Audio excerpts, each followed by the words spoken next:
Kalau misalnya targetnya menyimpang atau meleset, maka kita harus berjuang bekerja keras bagaimana menyelesaikan supaya target-target tersebut tercapai, Bapak Ibu. Sehingga ketika ada hal-hal yang mungkin di luar perkiraan kita, nah yang saya alamin begini. Ketika kita punya target menyelesaikan sebuah pekerjaan karena ada kompetitor-kompetitor yang lainnya, tiba-tiba kompetitor kita ini dia berusaha menyalip kita, berusaha untuk mendahului kita. Apa yang kita lakukan? Dan saat itu ketika kita tahu bagaimana ini ada kompetitor kita yang berusaha untuk menyaingi kita, maka kita berusaha untuk supaya mengatasi ini dan tidak sampai kita kalah. Dari mana kita tahu? Dari laporan. Kita periksa, kita cari berita, kita cari informasi, kita cari laporan, pekerjaan kita sudah sampai persentase berapa.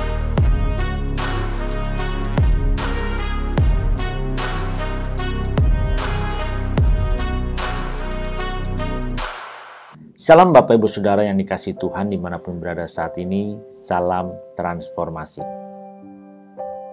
Kita berjumpa kembali Bapak Ibu Saudara di channel CPS Television. Bagi Bapak Ibu Saudara yang baru pertama kali mengunjungi channel ini, yang belum klik subscribe, ayo saya mengundang klik subscribe dan klik gambar loncengnya supaya ketika ada video-video yang terbaru, Bapak Ibu dapat menerima notifikasinya. Di dalam kehidupan kita, kalau kita sekolah, kita studi atau kuliah, pasti kita menerima yang namanya raport. Bahkan ada yang namanya raport bayangan, di mana raport bayangan ini kita terima sebelum raport yang sesungguhnya.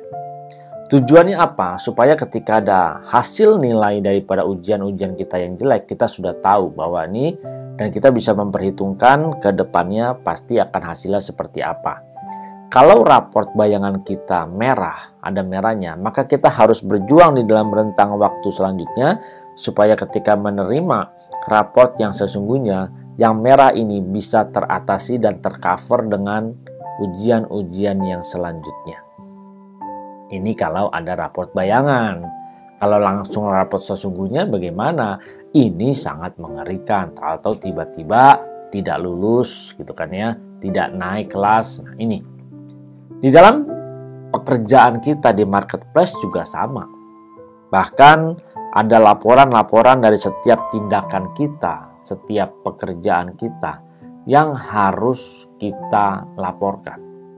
Apapun yang kita kerjakan, sesuai targetkah atau tidak, ini yang perlu dikontrol. Jadi ada laporannya.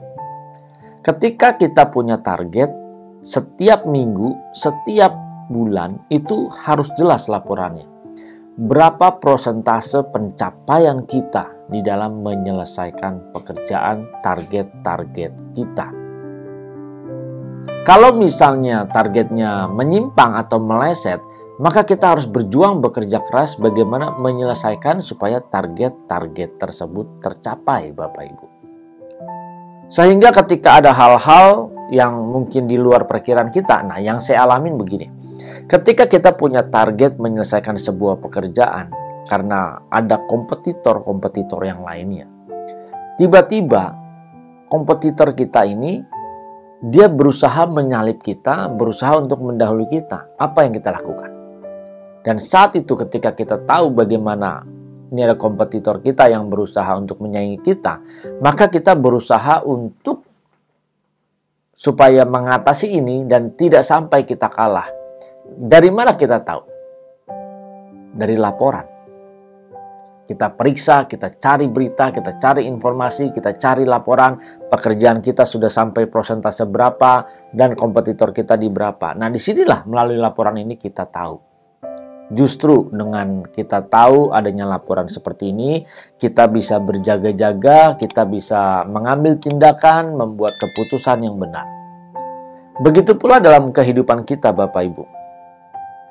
Kita tidak tahu, atau kita tidak menyadari, atau kita mungkin kurang aware dan kita mungkin tahu tapi kita ya masa bodoh. Kita tidak pernah melihat laporan kehidupan kita. Seperti apakah laporan kehidupan Bapak Ibu Saudara saat ini? Apakah merah atau hitam? Kalau hitam maksudnya apa? Kalau hitam ya misalnya kita masuk dalam kategori baik gitu kan ya, atau sempurna, atau misalnya menyukakan dan menyenangkan hati Tuhan. Tetapi kalau merah, ya masuk kategori mungkin mendukakan hati Tuhan, banyak pelanggaran, banyak kesalahan. Bapak Ibu, kalau kita punya laporan kehidupan dan kita bisa lihat kapan saja, itu kita bisa berjaga-jaga. Yang menjadi masalah saat ini, kita tidak ada laporan kehidupan pada saat kita hidup saat ini. Jadi kita harus sadar setiap harinya kita harus merenungkan apa yang kita lakukan, apakah merah atau hitam. Kalau kita sadar hari ini kita ada penyimpangan, ada kesalahan, ya kita harus jaga jangan sampai kita melakukannya lagi, dan melakukannya lagi. Setiap saat kita harus menjaganya. Dan butuh kesadaran Bapak Ibu Saudara dan saya. Ayo, setiap kita tahu seperti apa diri kita. Setiap kita sadar apa yang kita lakukan. Setiap kita harus tahu dan mengerti apakah yang kita lakukan ini menyukakan dan menyenangkan hati Tuhan atau tidak. Maka butuh untuk kita berjuang keras, bergaul karib dengan Tuhan. Bapak Ibu Saudara, kita tidak ada rapot bayangan loh ketika kita hidup. Tahu-tahu nanti kita sudah masuk ke dalam kematian, kita masuk dalam pintu kekekalan, ternyata rapot kita merah. Mengerikan Bapak Ibu Saudara. Kita tidak bisa hair. Kalau sekolah kita bisa hair. Kalau bisnis gagal kita bisa mengulangi lagi dari awal. Tetapi kalau kita sudah masuk di dalam gerbang kekekalan, kita tidak bisa mengulanginya lagi.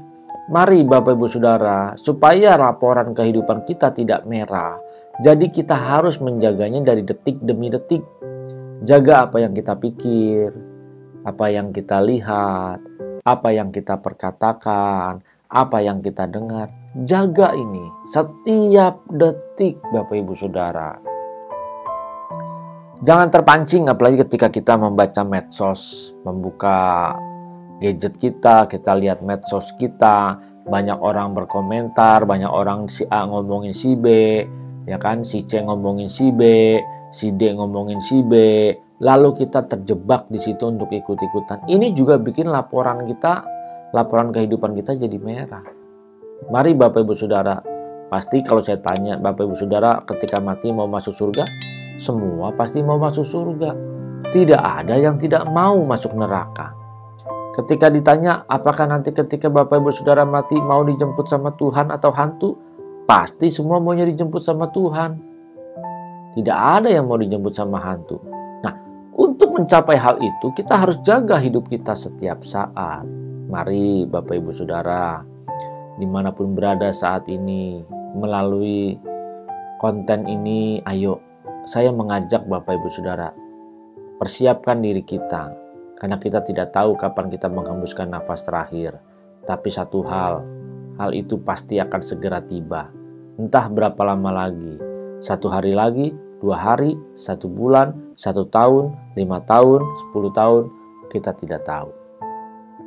Justru kita harus menjaga. Ingat loh, tidak ada laporan bayangan buat kita. Tetapi kita harus menyadari bahwa laporan kehidupan kita ini harus dalam kondisi baik. Untuk meyakinkan seperti itu, setiap hari kita harus berjuang. Orang-orang yang yakin ketika studi dia pasti lulus dengan nilai cum laude, kok dia bisa tahu? Dia dari setiap mata kuliah, setiap mata pelajaran dia berjuang mendapatkan nilai yang terbaik. Dia berjuang setiap ujian dia bisa mendapatkan nilai yang terbaik. Maka ketika dia menyelesaikan studinya, pendidikannya, dia yakin dia pasti lulus dengan yang terbaik. Kenapa? Karena setiap sesi dari pembelajarannya dia fokus menyelesaikannya dengan baik. Mari dalam kehidupan Bapak Ibu Saudara dan saya, setiap sesi masalah yang kita hadapin, setiap sesi kehidupan kita dari detik demi detik, kita jaga dan kita selesaikan dengan baik. Menyelesaikannya bagaimana? Selesaikanlah seperti apa yang Tuhan mau. Selesaikanlah yang menyenangkan hati Tuhan, bukan menyenangkan daging kita, apalagi iblis, apalagi dunia. Mari Bapak Ibu Saudara, kita sama-sama bertobat dari hal ini. Kalau selama ini kita salah di dalam mengisi hari-hari hidup kita, sehingga kita ceroboh, tidak memikirkan laporan kehidupan kita. Nah, sekaranglah waktunya kita berubah. Sudah tidak perlu lagi pikirkan yang di belakang. Ayo kita berubah ke depan. Jaga setiap sesi kehidupan kita supaya berkenan di hadapan Tuhan. Mari Bapak Ibu Saudara, jangan biarkan berkat ini berhenti di tangan kita, di diri kita, tetapi kita juga harus memberkati orang lain. Kirimkan video konten ini kepada mereka semua, supaya mereka pun juga diberkati. Bagi Bapak Ibu yang baru pertama kali dan belum pernah klik subscribe di channel ini, ayo, saya mengundang untuk klik subscribe di channel ini, dan klik gambar loncengnya, pilih semua notifikasi, supaya ketika ada video-video konten yang terbaru, Bapak Ibu dapat mengikutinya secara langsung. Tuhan Yesus Kristus memberkati. Salam transformasi.